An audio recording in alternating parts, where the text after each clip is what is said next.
What's up, gamers? Welcome back. This is the Death Trap Control Rogue build for level 70 to 90. This is what I use to level up from 70 to 90. I'm currently level 92, and my build is starting to change a little bit. I'm hitting higher tier nightmare dungeons. There's some certain aspects that need to tweak and change right now in order to stay alive.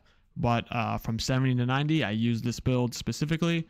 And it works wonders. It's fast. It's got great utility. I want to go over the skill tree, get a little bit into the Paragon board, go over the gear and some required aspects for this build.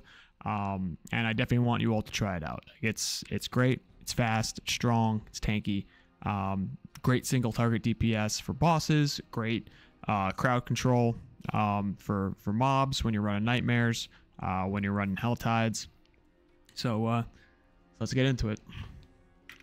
All right, for skill tree, just your basics up top, right? We got puncture, working our way to fundamental puncture for the vulnerability. This is a twisting blades build, so obviously we're going to max out twisting blades, and then we want to go into advanced twisting blades for cooldown reduction. I mean, obviously we all know this got nerfed. It still works, it's still pretty good. We're going to want all the cooldown reduction that you can get. You're not going to need to stack it too much, but where you can get it in your skill tree and where you can get it in your Paragon board is going to be just enough. For passives, obviously we're maxing out sturdy for damage reduction when we're close, and we're maxing out siphoning strikes for the heals. 3% of your maximum life. It's a lot when you're doing a lot of damage. It's going to keep you alive. Stutter step, we have 1 in stutter step. This is actually like an optional. You don't necessarily need stutter step. I had 1 point left over, so I figured movement speed is great. I want to max out my movement speed as much as possible. Went with stutter step. 1 into shadow step, and then you want to make your way into disciplined shadow step for the reduced cooldown. Shadow step is very, very important when you're in world tier 4 and when you're pushing your nightmare dungeons, and then the enemies start to apply a lot more CC. You're going to need unstoppable. You're going to need to break it. This is definitely mandatory. I highly recommend using using shadow step. Now for passives here, obviously max out weapon mastery. Right here we have 1 into rapid gambits, 1 into trick attacks, and we maxed out concussive for that for the critical strike chance. You're definitely going to want 1 into trick attacks. This is a very strong passive. You're going to be pretty much just like knocking down enemies and juggling them, and it's fucking hilarious when you get like a nice fat boy that's just doing the worm, right? It's pretty cool. And then down to subterfuge skills, we're doing smoke grenade. I did a video on this one skill. This skill is very strong. And then you're going to make your way down into subverting smoke grenade. So with enhanced smoke grenade, you're going to apply a 15% damage buff. Well, you're gonna apply a debuff, and then it's gonna allow you to hit for 15% more damage. Subverting smoke grenade: if an enemy is vulnerable, slowed, or chilled, then the smoke grenade will daze them for 20% longer. And then we have poison trap. We have 1 into poison trap, and then only 1 into enhanced poison trap. Neither of subverting or countering poison trap really has any effect on our build. We only need to go into enhanced poison trap for the knockdown, and that will play into trick attacks. Oh, took 1 out of trick attacks. We're maxing out exploit, and we're maxing out malice. Once again, great damage passives. You definitely want these. And then down into the ultimate skill tree, we're going with death trap. Obviously this is a staple of the build, and then you're making your way prime and supreme death trap. We're maxing out trap mastery. Our grenade skills, well, our smoke grenade actually counts as a trap skill. We'll get into that later. Then also your poison trap, you're going to gain 12% increased critical strike chance versus vulnerable targets. That's massive critical strike chance. Just 1 into innervation, alchemist fortune, and second wind. These are buffs for your lucky hit. And then down here, Aftermath, maxing Aftermath, 75% energy dump after you use your Death Trap. This is pretty much like the battery that's going to keep you going. You're not really speccing into like a lot of resource generation besides these passives. I mean, if you want to get that on any pieces of your gear, that's great. You know, resource generation is huge, but you're not necessarily going to need it. This thing pretty much just feeds itself. 3 into Adrenaline Rush, like I said, speccing into some energy regeneration, and then 3 into Haste, movement speed, and increased attack speed. This is, you know, these are great stats for the rogue. And then for our key passive, obviously we're going to use Exposure. Lucky Hit, dealing direct damage to an enemy affected by a trap, has a 25% chance to reduce the active cooldowns of your trap skills by 20% and drop a cluster of exploding stun grenades. This is important. Remember that stun grenades count as traps in this build. We'll get to that. For our gear, I'll go over all the gear pieces that I have or I was using, and then when we get to any of the aspects that are important to this build, I'll talk about it a little bit, but otherwise I'll just kind of like rifle through some of the gear. On our helmet, this is Cowl of the Nameless. I've had this helmet since level 60 and it dropped like this. This helm, I haven't changed my helm in a really long time. This helm is crazy. 44 to dex, cooldown reduction, crowd control duration, maximum energy, and you gain 23% increased lucky hit chance against crowd controlled enemies. Massive boost to lucky hit. This is a control build. We are applying tons of crowd control, so we get a huge boost to our lucky hit, and anything that procs off lucky hit, like an Exposure, we're going to benefit from that. Chest piece, nothing too crazy. It's not necessarily the role you really want on a chest piece. You kind of want to just like max out with all DR and defensive skills, but this is just what we had. I got an 18% with dual wield, max life, max total armor, max damage. But the aspect on my chest piece, your grenade skills count as trap skills. Whenever you arm a trap or drop grenades, you gain 10% increased movement speed. This is huge. When we're attacking off lucky hit, we can drop grenades. Your smoke grenade counts as a trap. All those little grenades you drop count as traps. As we get to the next aspects, you'll see why grenades counting as traps is so important. Honor gloves, +3 twisting blades. We actually hit a max roll on the attack speed. We have reduces arm time, reduced arm time of your traps. This not necessarily important. We can probably do like a main stat here or like lucky hit here for like perfect roll, and then on the bottom we have critical strike chance. Massive DPS from your gloves. So when you get your gloves, you want straight anything that's going to buff your damage. This is where you want it. And then we imprinted critical strikes with core skills, increase your attack speed by 20. I got 23%. It's going to roll up to 25%. So when you're doing all your stabbing with your twisting blades, all those critical strikes, they'll stack up and it's going to increase your attack speed, which attack speed is going to increase your damage. It's going to increase your resource generation. It's going to increase the chances that you can, drop grenades into your attacks, and it's just going to make your build even better, even faster, even stronger. Attack speed is very important. I have been using Temerity. You don't necessarily need Temerity. Come endgame, like level 90, at least for me, you're probably going to look to switch out Temerity for, just basic, something more powerful, some, basic pair of pants where you can put another, damage reduction aspect on, because you're definitely going to need it once you hit the higher tier nightmare dungeons. On our boots, max 3 evade charges. This is huge. You definitely want to get boots with max evade charges, so you'll have a total of 4 evade charges. We have plus the shadow step, we have main stat, all stat, and movement speed. And then the aspect that we have, shadow step has additional charge. Killing an enemy with shadow step refunds a charge and increases the damage of shadow step. This is actually the lowest roll that you can get. I actually had another pair of boots with the best roll you can get. I found these, I swapped them out. They were like they were a little bit better, but anyway, it doesn't matter. This is very important, getting another charge to your shadow step. As I was saying before, shadow step is going to keep you in the fight. It's going to keep you alive. It's going to allow you to move throughout the packs of enemies unhindered, untouched, unhindered and untouched, because it grants unstoppable. This is going to have you flying through enemy packs. This is a very important aspect to have. This is one you'll definitely going to need. On our offhand, we're using a crossbow. You always want to use a crossbow. Crossbows intrinsically have vulnerable damage, so you can see this is maxed out. It has 60 vulnerable damage. Now remember, with our damage buckets, vulnerable damage is at the end. This is separate than too crowd control or too close enemies or too stunned or dazed. This is it's probably one of the most important modifiers, damage modifiers you can get, because it's at the end of the bucket list, I guess, so to speak. And then we put our twisting blades aspect on our crossbow. It's going to buff that percentage up to 100%. So instead of reaching 30, you're going to reach 60% damage.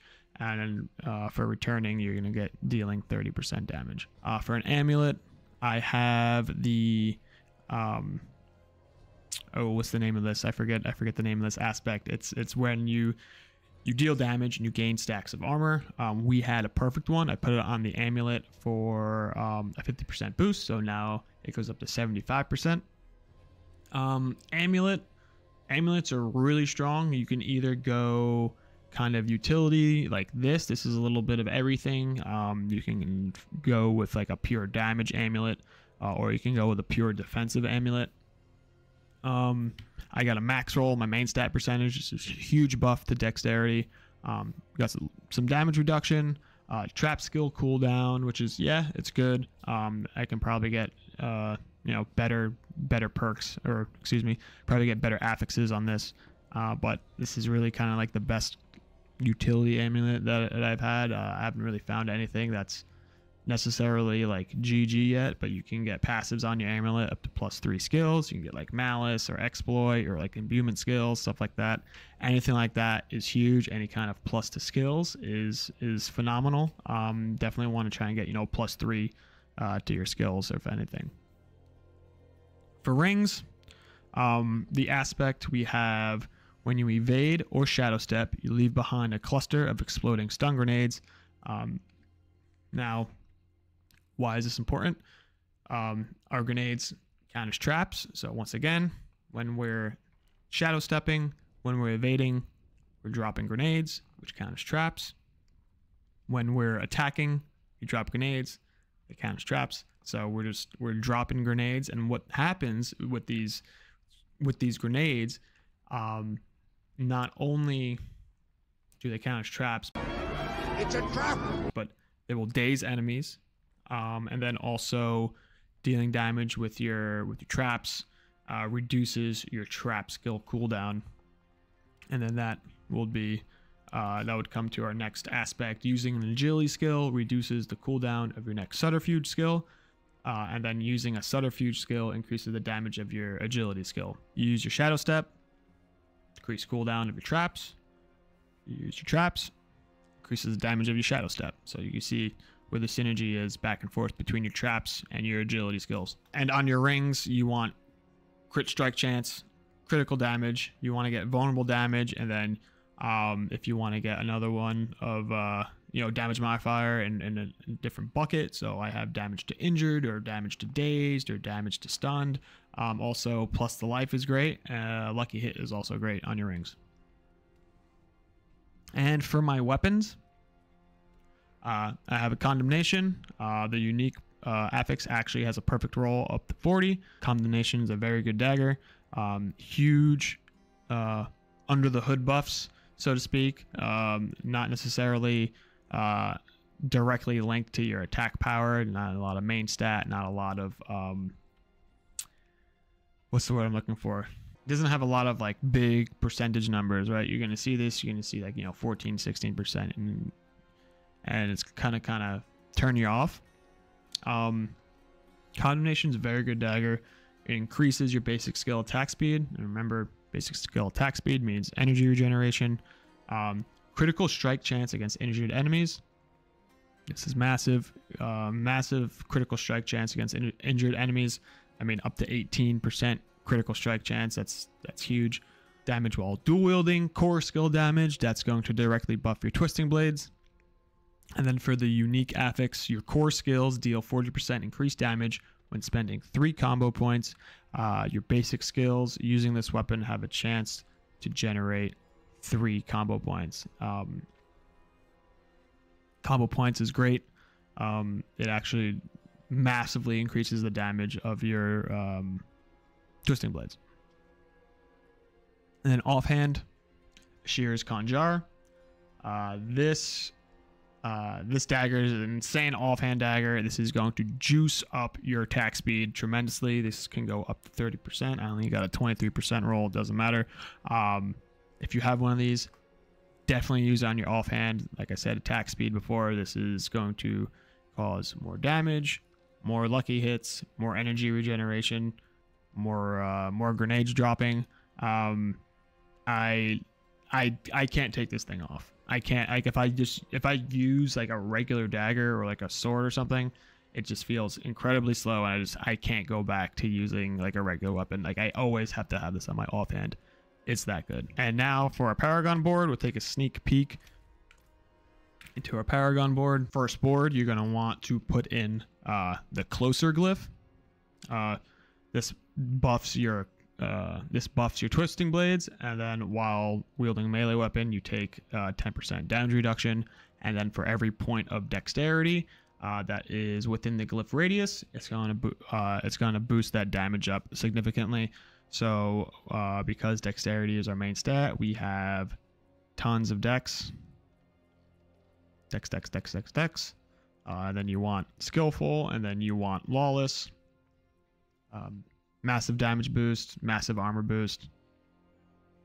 It's the way to go. The next Paragon board, we're going to want the one with Deadly Ambush. We are picking up this legendary node, and then we're making our way. We're grabbing trap skill damage.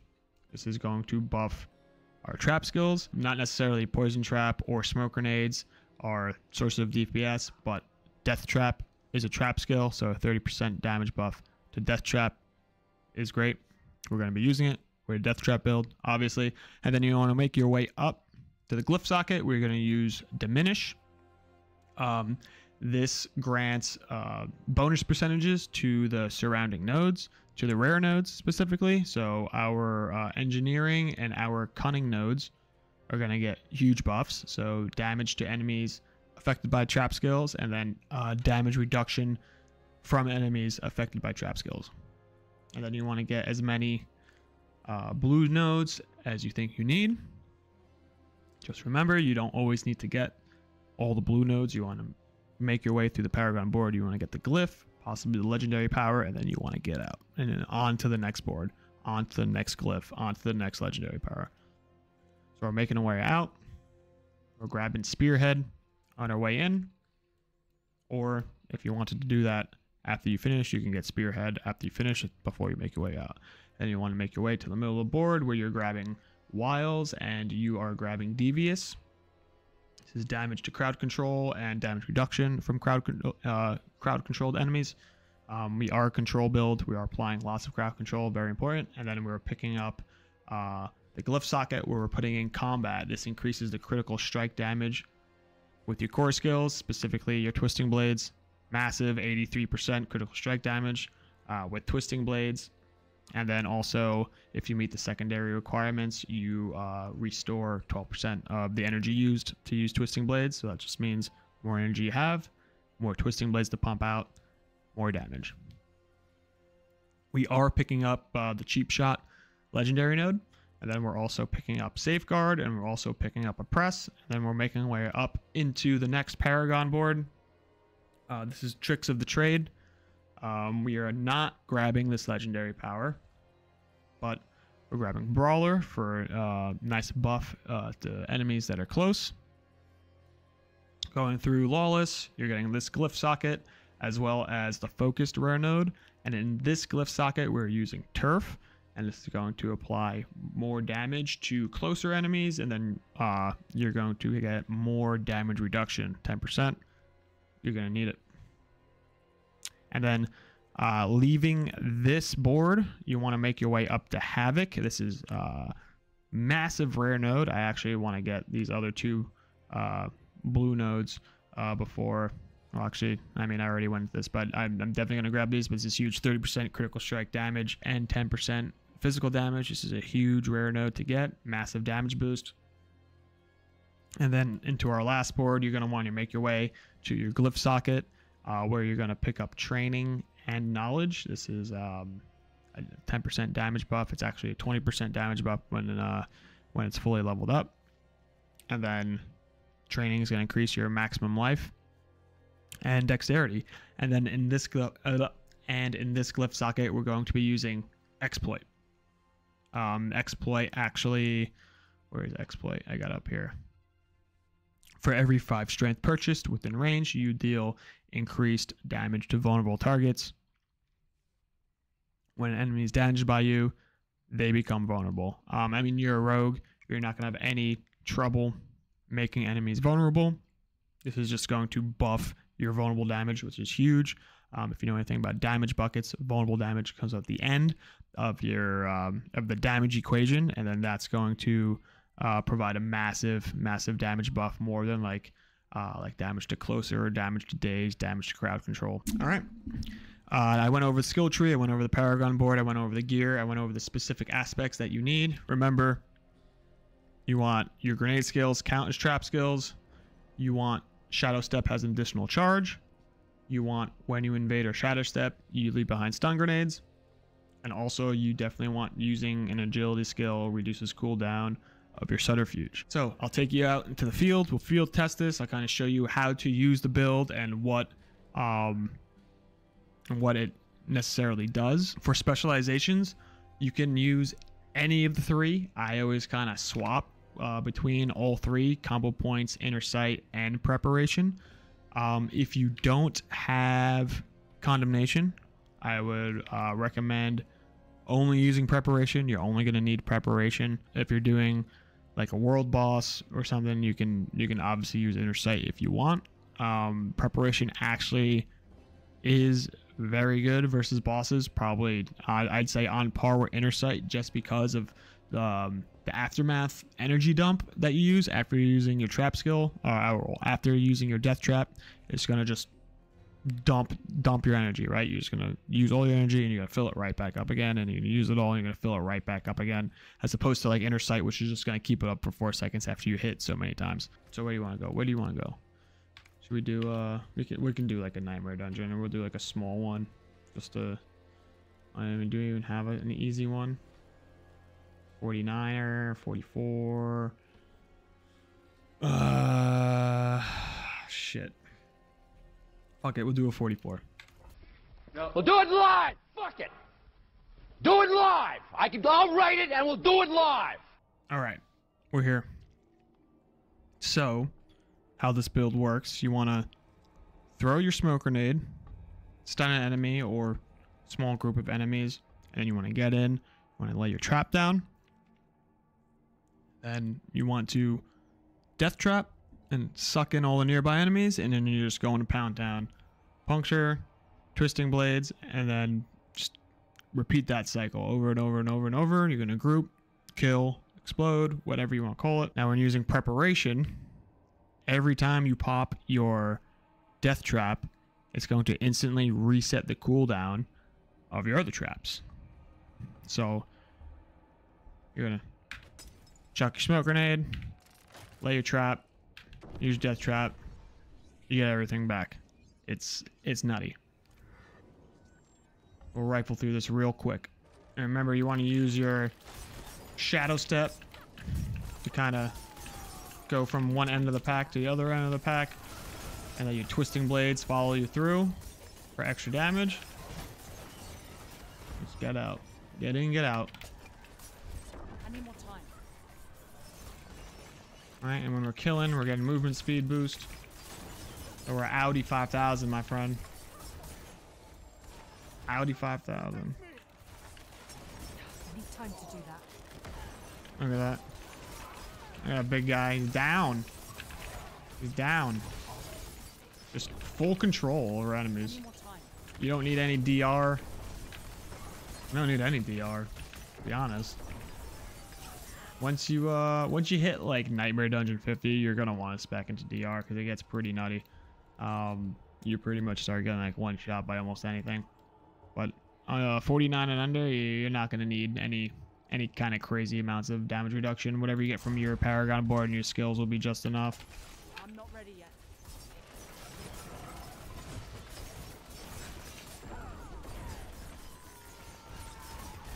But this thing is just I'm not ready yet. so fast, so good.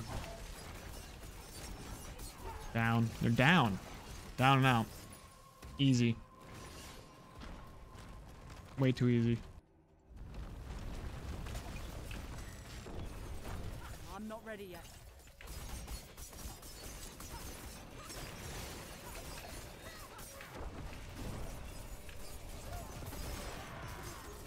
I'm out of it. Just fucking I'm not ready yet. stay down, motherfucker.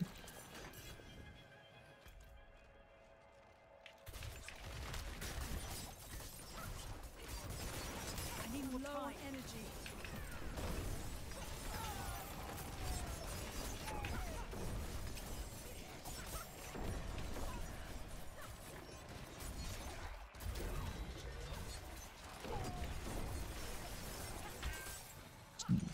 Dazed, stunned, slowed, like it's way too good.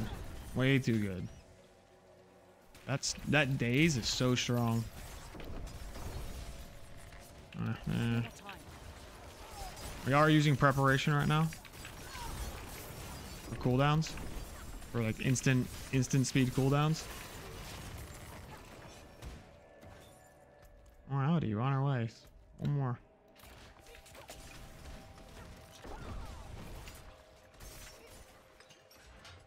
Where are you going? I'm not ready yet. Down. He's down.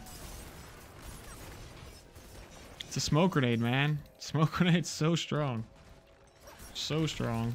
I need more time. Oh, oh.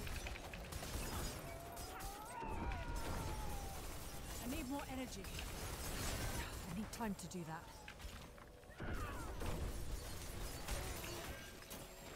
Man, a whole lot of CC today, boy. Whole lot of CC today. It's an event. We don't do events. Events suck. Let's get past haters. Insert Captain America meme. No. No, I don't think I will.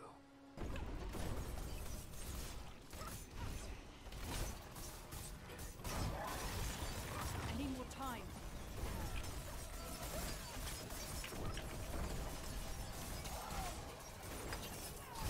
Absolute destruction. Absolute ownage. There you go. Last one. Boom. Dead. Barely blinked an eye.